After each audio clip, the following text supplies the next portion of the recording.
Falling out of love with your selfie. Love at first sight might not really be real love, right? A relationship based on looks? Something isn't right. It shrinks and will crash if it's only a crush, for the couple doesn't really know each other. No longer even liking one another, each might start looking for another. Yet when blinded by the outward, some may say I do when they really don't. They vow to love each other for better or worse, but soon they won't. Real love, though, is loving who the person really is. That kind of love grows deeper and stronger. Since that love of inner beauty can last forever, now let's stop to consider, is self-love similar?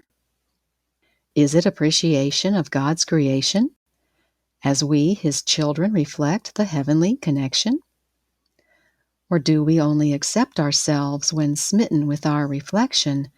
If so, it's only vanity that, ironically, can quickly lead to rejection, not only from others, but even repulsing ourselves, for pride is an insidious, hideous infection. The infection starts when we're young, too young to know that it's something that we need to overcome, so we succumb. As a girl of age 10, enamored with my newly bob-cut hair, I sometimes mere modeled for myself. My ego and I were quite a lonely pair. Well into teens and adulthood, I thought that I was good by looking good. Longing to look superior is a mindset that's inferior, but there I stood. This warning isn't promoting self-neglect and self-loathing, but it's reminding of the dangers in self-focusing. Of course, the common way that happens? Selfies. Smiling, clicking, gazing. Some seeking love through likes also turn to online posting, which isn't as liked as we'd like to think, for most consider it boasting. Some continue to snap and post, hoping others will like what they see. They're claiming liberty, but don't feel free. And what happens when sags and bags and wrinkles show? And the camera turns from fair-weather friend to foe? Sometimes this feeling I know. We certainly can't divorce ourselves. Where in the world would we go? Thankfully, we can be rescued and snap out of it.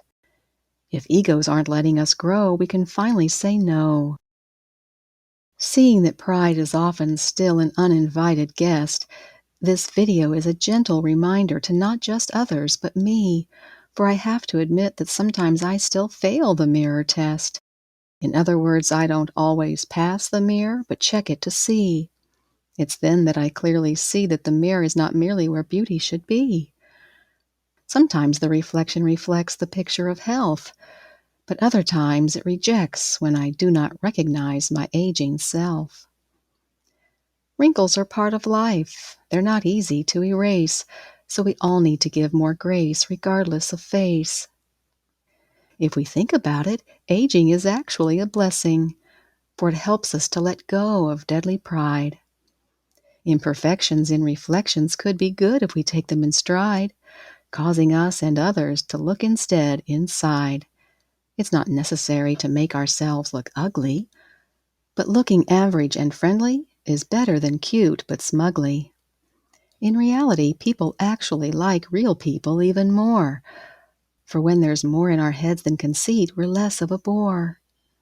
So with each wrinkle, we can smile and chuckle with relief, and each hair of gray can be a ray of hope instead of grief. Increasing years is not a cause for tears or even a frown. Looking older shouldn't make us mad or get us down. Since it's one of the best things that ever happens, let's be happy. Accepting ourselves and others apart from looks is a mindset that's healthy. Let's embrace this thing called age, a pivotal stage that's far less selfish. It may save us from ourselves and our selfies.